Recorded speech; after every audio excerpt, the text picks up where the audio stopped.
Hello বন্ধুরা, আবারও চলে এসেছি নতুন ভিডিও নিয়ে। তো আজকের ভিডিও তোমরা দেখেই বুঝে গেছো শিরোনাম, যে ইন্ডিয়ার টেস্ট ম্যাচ নিয়ে কথা বলবো। এটা ইন্ডিয়া ভার্সেস ওয়েস্ট ইন্ডিজ যে কারেন্ট টেস্ট ম্যাচ চলছে, এটা অবশ্যই মনে হয় যে জিতবে ইন্ডিয়া, সেই নিয়ে কিছু কথা বলবো। তো এটা বেসিক্যালি অ্যাকচুয়াল টেস্ট জেতাটা খুবই দরকার, কেননা ওয়ার্ল্ড টেস্ট চ্যাম্পিয়নশিপে এই পয়েন্টগুলো খুব বেশি ভ্যারি করবে।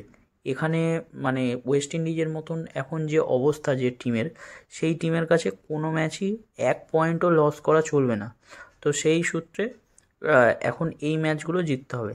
আজকে যারা খেলা দেখেছেন প্রথম থেকেই, ওয়েস্ট ইন্ডিজের মানে জাস্ট ব্যাটিং লাইন আপ তাসের ঘরের মতন ভেঙে পড়ে যাচ্ছে।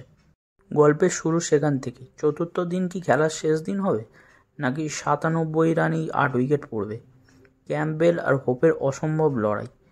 বিকল্প শিরোনাম, চতুর্থ দিনের বিগ লড়াইয়ের ড্রামা। শুভমান গিলের ঘুম কেড়ে নিল হোপ।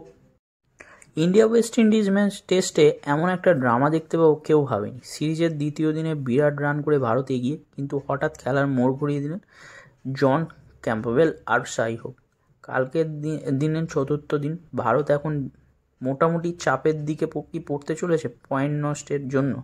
প্রশ্ন একটা, আজ মানে কাল কি ভারত জিতবে, নাকি ওয়েস্ট ইন্ডিজ ক্রিকেট প্রেমীদের কাছে একটা স্ট্র্যাটেজিক মুভ দেখবে? তো সেটা নিয়েই আলোচনা করব। মূল আলোচনার পয়েন্ট, আজকে মূল খেলার আকর্ষণ হবে ওয়েস্ট ইন্ডিজ প্রতিরোধ মানে কিভাবে করে সেটাই দেখার। প্রথম কয়েকটা পয়েন্ট করে এটা বলা যেতে পারে। 1 নম্বর, ক্যাম্পবেল আর হোপের জুটি, যেটা দিনের শেষ সেশনে ক্যাম্পবেল 87 রান আর শাই হোপ 66 রানের পার্টনারশিপ করেছে মোট 138 রানের। তো ফলো অন করতে নেমে এমন ব্যাটিং একেবারেই বলে যে এরকমভাবে খেলবে, সেটা একেবারে মানে ভাবাই যাচ্ছিল না। তো শুভমান গিল কি এতে চাপে পড়ে গেলেন?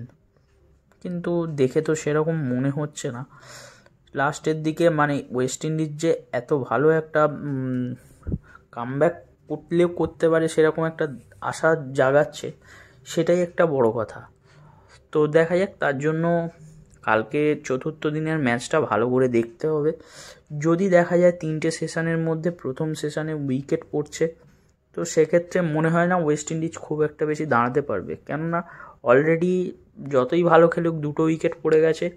আর ব্যাটসম্যান যারা ভালোভাবে টেস্ট খেলতে পারবে এরকম 3-4টে ব্যাটসম্যানই আছে, অর্থাৎ 5-6 উইকেট পর্যন্তই তারা মোটামুটি রানটাকে একটা নির্দিষ্ট জায়গায় নিয়ে যেতে পারবে।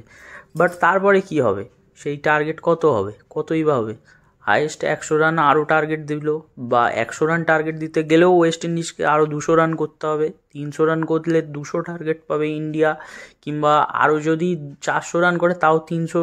মানে এই ম্যাচ থেকে তো ইন্ডিয়ার কিছু হারানোর নেই বা হেরে যাবে এরকম কোনো প্রশ্নই উঠতে পারে না। বাট কত টার্গেট ওয়েস্ট ইন্ডিজ দিতে পারে? 200 টার্গেট দিতে গেলেও ওয়েস্ট ইন্ডিজকে 300 রান করতে হবে, যেটা খুবই মানে টাফ ব্যাপার। তো আলটিমেটলি সব কিছু দেখলে দেখা যাচ্ছে যে টার্গেটও ইন্ডিয়া চেস করে দেওয়ার মতন ক্ষমতা আছে এই পিচে। যে আক্রমণাত্মক ব্যাটিং দ্বিতীয় দিনে উইকেট যখন ধরেছিল ইন্ডিয়ান টিম, তখন মানে যে অ্যাগ্রেসিভ মোডে খেলছিল, তো সেটা দেখা যেতে পারে আবারও। তো সেই কারণে ভারতের হারার কোনো সম্ভাবনাই নেই। সেক্ষেত্রে সেইভাবেই প্ল্যানিং করে এগোবে গৌতম গম্ভীরের দল। তো দেখা যাক কী হয়। আজকের এইটুকুনি বলার ছিল। খেলাটা মনে হয় আরও ইন্টারেস্টিং হয়ে পঞ্চম দিন পর্যন্ত গড়াতে পারে। তো দেখা যাক কী হয়। আপনাদের কী মনে হয়, কী হতে পারে ম্যাচের ফলাফল? কমেন্টে জানাতে ভুলবেন না। তো আজকের মতন এই পর্যন্তই। যারা আমার চ্যানেলে নতুন এসেছো তারা প্লিজ চ্যানেলটাকে একটা সাবস্ক্রাইব করে দেবে, ভিডিওটা ভালো লাগলে একটা লাইক করে দেবে, আর বন্ধুদের সাথে শেয়ার করতে ভুলবে না। তো চলো, টাটা, বাই বাই।